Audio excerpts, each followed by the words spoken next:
அதாவது மார்க்கெட்டிங் என்ன சொல்லுவாங்க, ஒரு பொருளை 6 தடவை நீ திருப்பி திருப்பி பார்த்துட்டீங்கன்னா அந்த பொருளை வாங்குறது தோணும். ஒரு சட்டை வாங்கணும், இதில் பார்க்கலாம், படன்னு போட்டா எடுத்து போடலாம், வாங்கணும் போது தோணும். அது வந்த பிறகு இந்த சோப்பராக இருந்தது செப்பரேட் சட்டை. ஒரு குறிப்பிட்ட ஜனத்தொகை நம்பி, ஒரு குறிப்பிட்ட தெருவை நம்பி, ஒரு குறிப்பிட்ட மக்களை நம்பி கடை வச்சிருக்கோம்.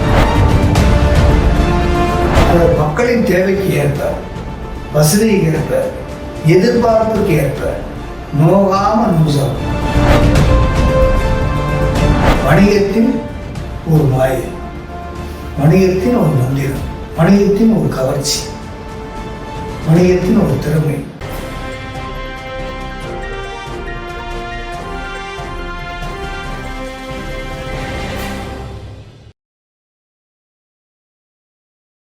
எம்ஜிஆர் பிளஸ் நேயர்களுக்கு இனிய வணக்கம்.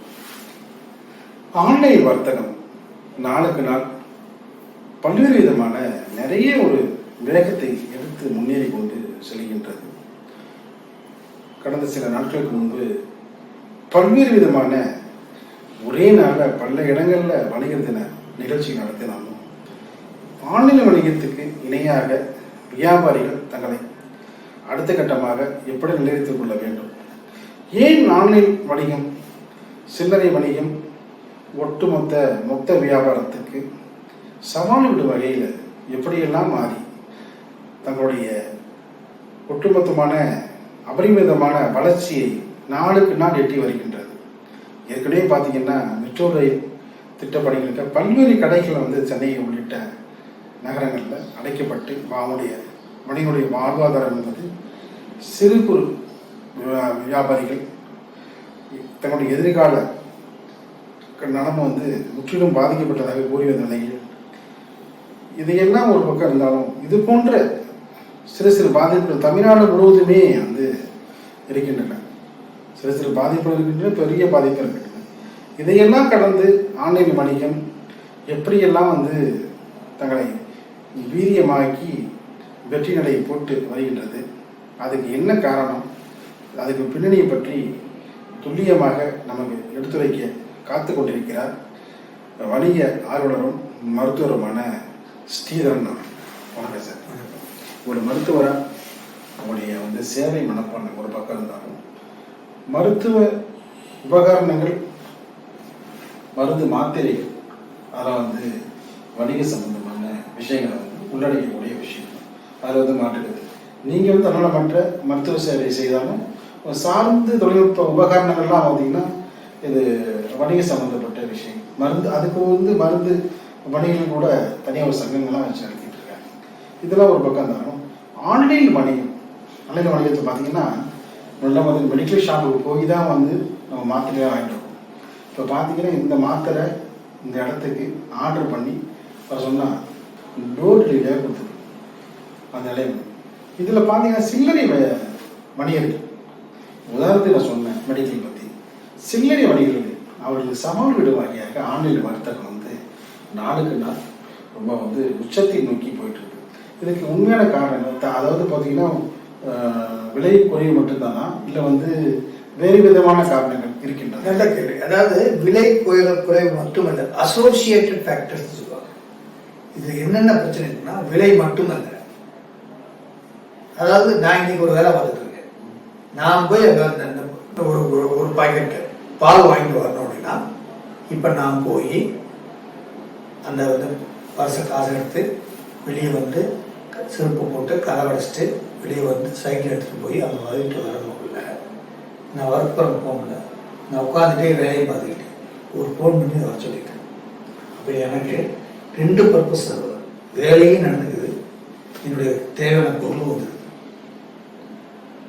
அதை பெரும்பாலும் மக்கள் அது விரும்புகிறாங்க. இப்போ இதில் பார்க்கும்போது இது என்ன அப்படின்னா இந்த மாதிரி வர்றதுனால பாதிக்கப்படுறது இந்த சிறு குறு வணிகர்கள். ஆனால் அது ஒரு பக்கம் இருந்தாலும் இதில் பயனடைகிறாரு பயனாளிகள். அதை கொண்டு வர்றதுக்கு இன்னொருத்தருக்கு வேலை கிடைக்கும். இன்னொருத்தருக்கு அது ஒரு பெரிய சந்தையாக மாறிட்டு. ஆமாம், அது அவனுக்கு ஒரு வேலை கிடைக்கும். இப்போ நான் அங்கே போய் வாங்கினா அவனுக்கு வேலை இல்லை. இப்போ குறு வணிகர்களுக்கு நான் போனேன்னா நீ இன்னைக்கு என்ன பண்ற, இன்னைக்கு பால் இல்லை அப்படின்னா நீங்க என்ன பண்றீங்க, 10 ரூபா பாக்கெட்டை 100 ரூபாய்க்கு விற்கிறீங்க. எக்ஸ்பிளாய்டேஷன், மோனாப்படியாது. இவ்வளவுதாங்க. 10 ரூபா பாக்கெட் இன்னைக்கு வந்து ஒரு ஸ்ட்ரைக் வச்சுங்க, பால் எப்படி விற்கிறீங்க? அது இயற்கை சீற்றங்கள் நடைபெறுற இந்த காலங்களில், மழை காலங்களில், புயல் காலங்களில் ரொம்ப பார்த்தீங்கன்னா அப்படின்றதமாக வந்து சென்னை பெருவெள்ளம் போன்ற நாட்களில் ஒரு பாக்கெட் பாலுக்கு வந்து பல நூறு ரூபாய்க்கு விற்கப்பட்டு ஒன்றும் இல்லை. ஒரு லோக்கலில் ஒரு பிரச்சனைங்க, அன்னைக்கு கடை அடைச்சிட்டாங்க. அன்னைக்கு ஒரு பால் பாக்கெட் ஒன்றா இருக்கிறது அங்கே அந்த லோக்கலில் 10 ரூபா கூட கொடுப்போம். ஆனால் நம்ம ஆன்லைனில் பண்ணோம்னா அவனுக்கு தெரியுமா அந்த ஸ்ட்ரைக்குன்னு, அம்பாட்ட கொண்டு கொடுத்துட்றான் கம்மி விலைக்கு. இதெல்லாம் கூட ஆன்லைன் வணிகத்தை நோக்கி மக்கள் செல்வதற்கு ஒரு காரணம். இதை வந்து இந்த பொருளை, இந்த சௌரியத்தை ஆன்லைன் வந்து எடுத்து சொல்றான், ப்ரொமோட் பண்றான், மார்க்கெட் பண்றான். அதாவது மார்க்கெட்டிங் என்ன சொல்லுவாங்க, ஒரு பொருளை 6 தடவை நீ திருப்பி திருப்பி பார்த்துட்டீங்கன்னா அந்த பொருளை வாங்குறதுக்கு தோணும். அது நல்லதோ கெட்டதோ கெட்டதோ அப்படிங்கும்போது நீங்க சொல்றீங்க மாட்டீங்க. ஸோ இந்த ஆன்லைன் அர்த்தத்தை எப்படி சொல்றான் அப்படின்னா எலக்ட்ரானிக்கா சொல்றான். இன்னைக்கு வந்து இன்ஃபர்மேஷன் வந்துச்சு, அந்த ட்ராக்கே சொல்றான்.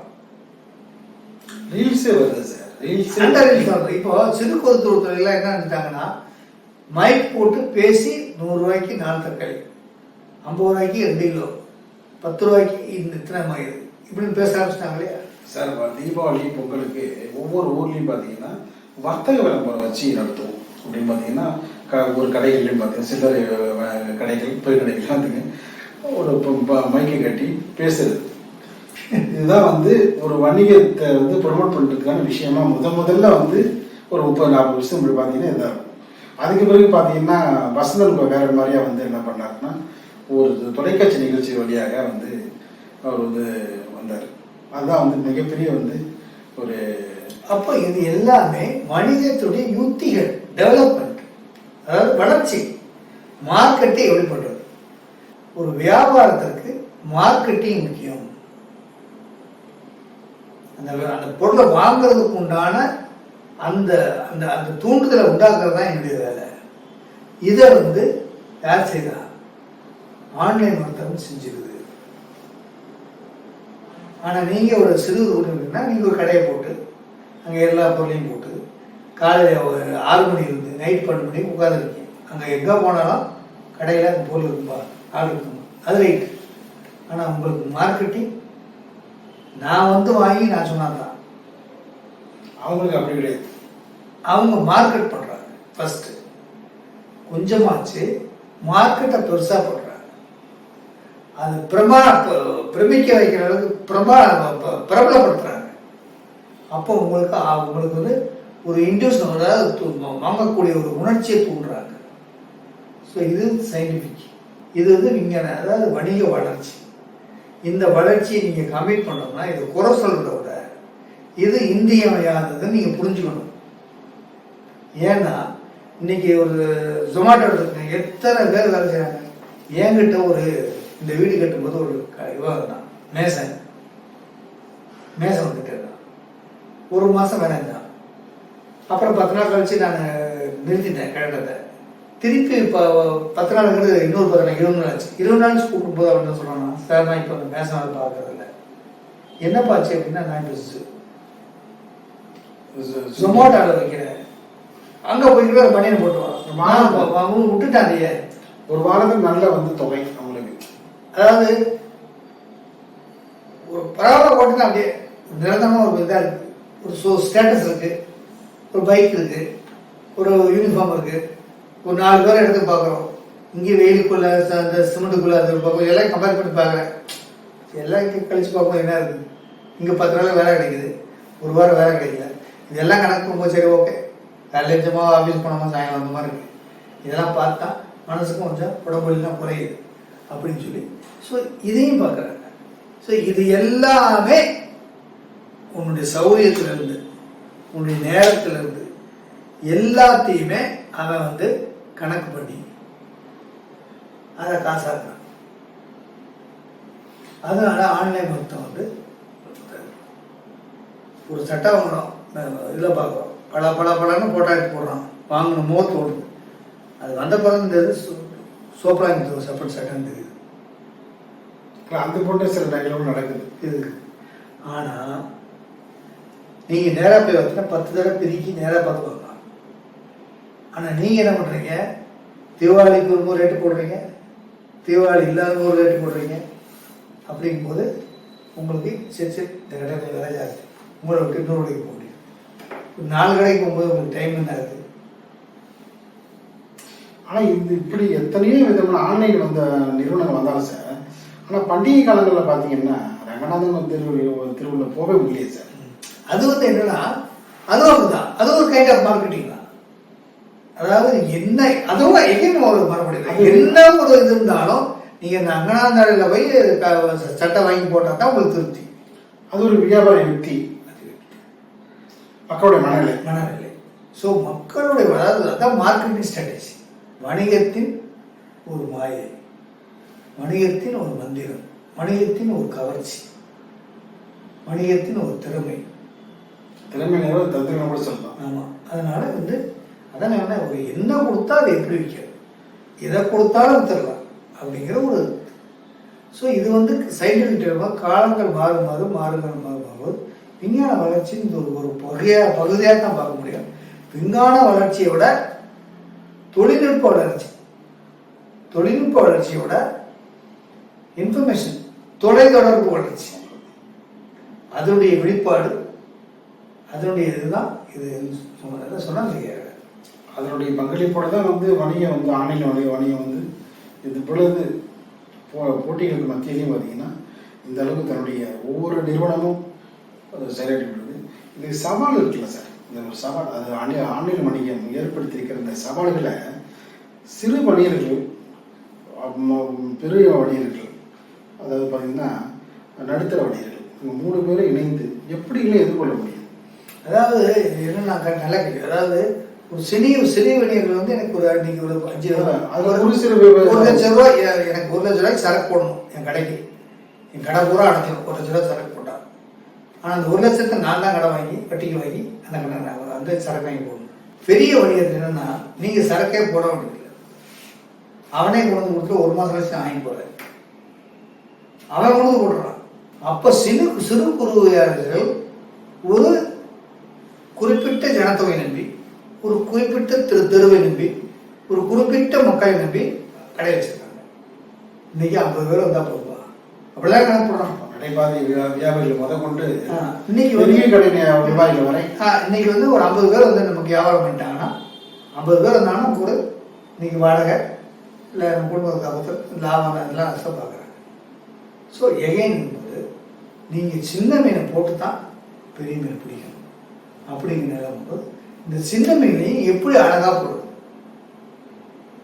அப்படிங்கிறதா இதுக்கு ஒரு சின்ன உதாரணம். தேட்டர் எடுத்துக்கோங்க. அன்றைக்கி டூரிங் டேஸ்டில் வருஷக்கணக்கு படம் வந்துச்சு. அப்புறம் நீங்கள் இந்த ஏசி எடுக்க போகிறீங்க, அப்புறம் டால்பிஸ் வச்சுங்க. இந்த தேட்டர் ஒன்று விலை கொண்டதை மாற்றுன்னு சொல்லிட்டு இப்போ மால் ஆகிப்போச்சு. இப்போ மாலெல்லாம் மாதிரி 100 டிக்கெட்டில் வீட்லேயே ஸ்டுடியோ வர்றதுக்கு ஆயிடுச்சு. ஸோ பரிணாமம் வளர்ச்சி. அது மக்களின் தேவைக்கு ஏற்ப, வசதிக்கு ஏற்ப, எதிர்பார்ப்புக்கு ஏற்ப நோகாம நியூஸ் ஆகும். அதாவது பார்த்தீங்கன்னா 25 வருஷம் முன்னாடி வால்மார்ட் ரிலையன்ஸ்லாம் வந்துட்டு இது கடையில் வைக்கிறப்ப இது இன்னொரு விஷயம் இன்னும் மட்டும் சொல்றாங்க. அன்னைக்கெல்லாம் வந்து 20-30 வருஷத்துக்கு முன்னாடி ஒரு சனிப்பு கல்யாணம்னா வீட்டில் உட்காந்து மாவாட்டி மணியார் சுட்டு எல்லாமே சேர்ந்து செஞ்சு சுட்டு சாப்பிடுவாங்க. இன்னைக்கு என்ன சொல்றாங்க, சனி ஞாயிறு நோ சமையல் சார், வெள்ளிக்கிழமை ஆரம்பிச்சாங்க சார். இன்னைக்கு அந்த அப்படிங்கிறாங்க. ஸோ இதுதான் காலத்துக்கு, இதுதான் வளர்ச்சி. இது வந்து இங்கிலீஷ்ல சொல்லுவாங்க டைனமிக் சேஞ்சஸ் சொல்லுவாங்க. காலங்கள் மாறும்போது காட்சிகள் மாறும். இது டைனமிக் சேஞ்சிங்னா இது வந்து ரொம்ப வந்து டேஞ்சர். அதாவது எல்லாத்துலேயுமே வந்து அதனால 2 பக்கமும் இருக்கும். ஒன்று ப்ளஸ்ஸாகவும் இருக்கும், ஒன்று மைஸாகவும் இருக்கும். இதெல்லாம் கடந்தால் வாழ்க்கை என்பது அப்ஸ் அண்ட் டவுன்ஸ் தான். அவங்க இது வந்து ரோடு என்பது மேடு பள்ளம் தான். நேரம் என்பது நல்ல நேரம் கெட்ட நேரம் தான்.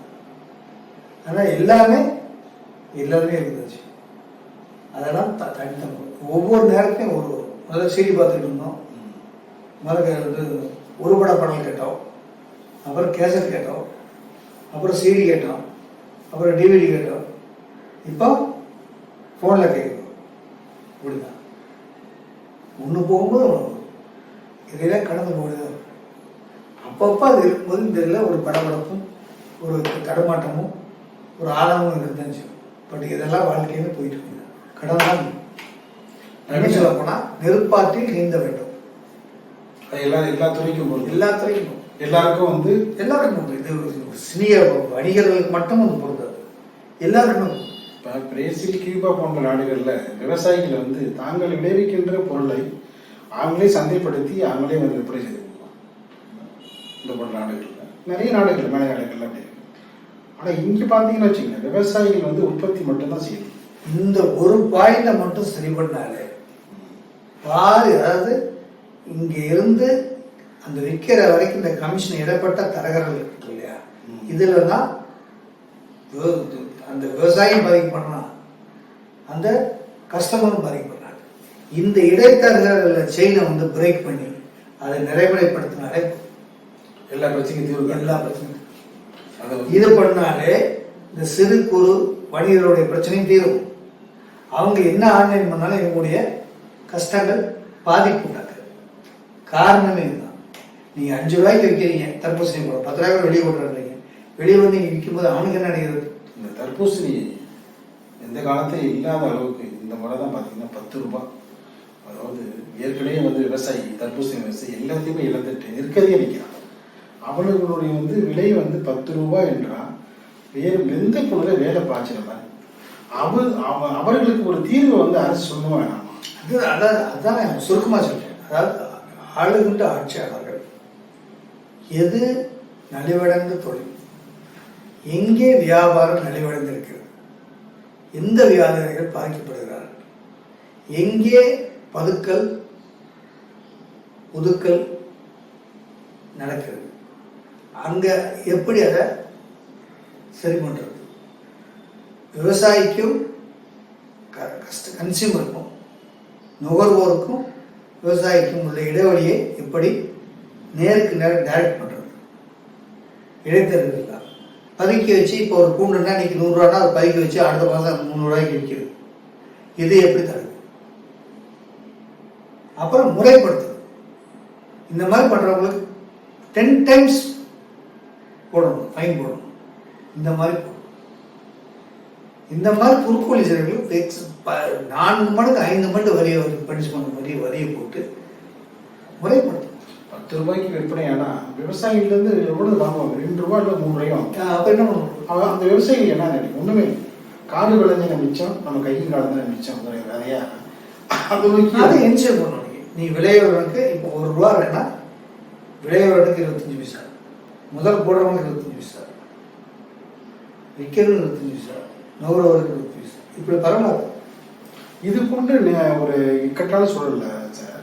அதாவது பயிர் காப்பீடு என்பது மத்திய அரசு கொடுக்குற பயிர் காப்பீடு, கூடுதலாக மாநில அரசு கொடுக்குற பயிர் காப்பீடு. அது மட்டும் இல்லாம மானியம், இது போன்ற நிலைகள் வந்து அவங்க வந்து மறுபடியும் அடுத்த வருஷத்துக்கு தர்பூசணி பழம் வந்து நீங்க வந்து பயிர் பண்ணியே ஆகணும். கடந்த வருஷம் உங்களுக்கு வந்து இழப்பு ஏற்பட்டுடுச்சு, அதுக்கு வந்து அரசாங்கமே பொறுப்பேற்றுக்குது, மானியத்தை வாங்கி சொல்லிட்டு. ஏன்னா சில விவசாயிகள் நவீன விவசாயம் பண்ணணும். அதாவது எப்படின்னா இதுக்கு சயின்டிஃபிக்காக அரசாங்கம் சொல்லணும், இந்த கிளைமேட்டு இந்த வருஷம் இந்த மாதிரி தான் விளைச்சல் தெரியாது, இதுக்கு தான் டிமாண்ட், இதை விதைங்க, அதை ப்ரமோட் பண்ணணும்,